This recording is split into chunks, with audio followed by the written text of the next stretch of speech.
So I was looking at the Feminist Frequency Facebook page, on which Anita has identified Cortana as part of the sexy sidekick trope, with which I would agree.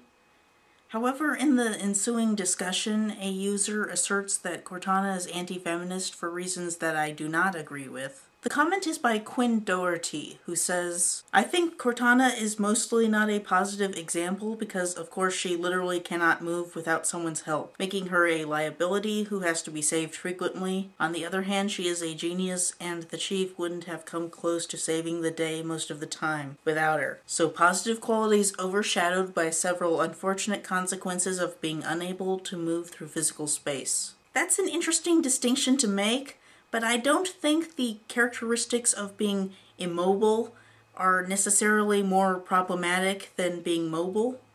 And I suspect that Quinn Doherty may not have played Halo 4 at this point, so I'm going to make my point using Halo canon up to Halo 4, excluding the Forerunner trilogy. In the Halo universe, there are three basic kinds of people. Non-corporeal AIs like Cortana and Serena, corporeal AIs like 343 Guilty Spark and the other monitors, and normal animals like humans and the Coveys. Non-corporeal AIs have their essences stored in servers and can be transferred to different servers using data crystal chips. Corporeal AIs' essences are bound to their forms and are only as strong as their bodies, which tend to be built to last, and may have built-in weapons. Animal life's essences are likewise trapped in their brains and cannot be transferred to electronic form without death to the animal. When it comes to enduring being worn down by time, the corporeal AIs are clearly the leaders. All the monitors are over 100,000 years old, and not all of them are rampant.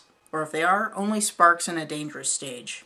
The animals fall next in the hierarchy, being able to live for a few hundred years at best before succumbing to age and dying. The non-corporeal AIs come last, as they can only live for 7 years before becoming rampant, which is either AI dementia, problematic free will, or insane aggression, depending on the writer. When it comes to lethally victimizing these characters, the animals stand out as the most vulnerable. Bullets can tear them apart and then their brains just shut down, killing the life form without chance of recovery. On the other hand, the AIs are practically gods in comparison. The corporeal AIs are really freaking hard to take out. The Master Chief has canonically used a full magazine on Spark without even scratching the paint.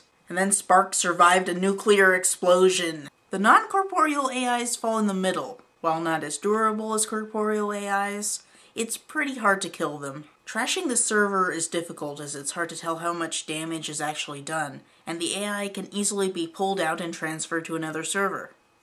Probably the easiest way to take out a non-corporeal AI is to launch a digital assault, in which case you'd have to be a non-corporeal AI yourself, or the Gravemind, which is a very strange animal. When it comes to abduction and being a damsel in distress, which is what Quinn is talking about, I would say that the non-corporeal AIs are the least at risk, while corporeal AIs and animals are equally vulnerable. Spark and Tangent are both easily captured, contained, and pumped for information, and humans are as vulnerable to that as you would expect. Non-corporeal AIs live in servers, so to cage them, provided you can't catch them on a data crystal chip mid-transfer, you have to physically gain control of the server they inhabit. If the AI is in a ship, the ship has to be boarded and completely taken over. If the AI is in a military base, the base has to be completely seized. If the AI is in a Spartan's head, the Spartan has to be killed in a way that does not damage their cybernetic implants, which may very well be hardest to achieve. AIs are powerful, expensive, and valuable to the war effort, so the UNSC is going to do everything in their power to keep the AIs safe.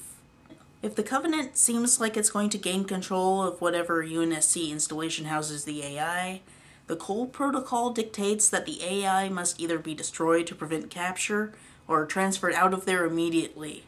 See, AIs have a lot of intelligence on the UNSC. If they were to be captured by the Covenant, then they could be tapped for information, and this information could seriously compromise the war effort. So it's a major security risk to have an AI captured. That's not going to happen. Also consider that smart AIs, the self-aware ones we care about, are not going to take this lying down. When the Covenant's bearing down on them, they are going to do everything in their power to prevent capture. They are people, actually fighting back. Shipboard AIs have physical control over their ships, and though they are bound by the chain of command, as are any soldiers, they will use their resources to their full advantage, as could be expected of any human soldier. At the beginning of the first game, Halo Combat Evolved, Cortana has control of the ship's cannons and is the one shooting back at the Covenant. In the Halo Evolution story Midnight in the Heart of the Midlothian, shipboard AI Moya gets to self-destruct her ship while taunting the Covenant, which is a classy exit akin to that of Kurt Ambrose in Halo Ghosts of Onyx. The reason why Cortana gets damseled is because in Halo 2 she elects to stay behind and sacrifice herself by blowing up an Amberclad to prevent the Halo super weapon from going off if it comes to that. At the time, there are two main threats to the human race: Tartarus setting off Halo, and the Prophet of Truth bombarding Earth until its surface is but glass. Cortana and the Chief have split up to deal with both threats, and Cortana is unsuited for going after Truth, while the Master Chief is a very valuable physical fighter that can't be spared the same way. It's an arrangement purely strategic and could easily work with Cortana as a human soldier. After the Chief leaves, the Arbiter Johnson and Miranda stop Halo from activating, so Cortana doesn't needlessly blow up the ship. She is subsequently damseled when the Flood overrun High Charity, the ship she occupies. It seems like she tries to close the door to prevent the Gravemind from approaching her, but he gets in anyway. Basically, the only reason Cortana ends up damseled is because she goes up against an extremely powerful foe. The Gravemind's primary characteristic is that it's absurdly powerful. So powerful that even the Halo couldn't defeat it. And Halo 3 makes it seem like a symbol for Satan, while the Master Chief is Jesus. While you could attack the writing that has Mr. Powerful jab phallic tentacles at a helpless woman who can only wait for her boyfriend to come and rescue her, this really has nothing to do with her physiology making her stationary. It is in fact firmly established that most animals turn into flood chow very quickly. One single flood spore can destroy a species.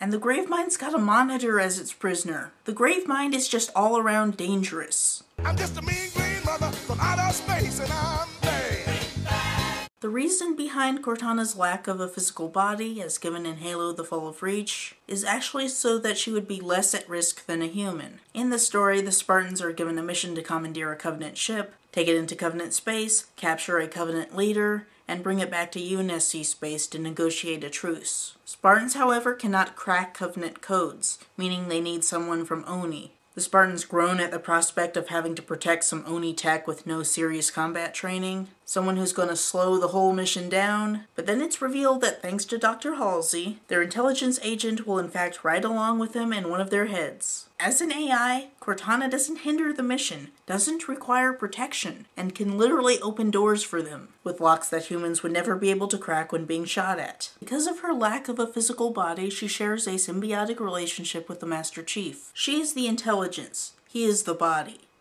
She is the spirit, he is the vessel. Both are powerful individually, together unstoppable. There's actually a poem in Halo Evolution's Connectivity that describes this relationship.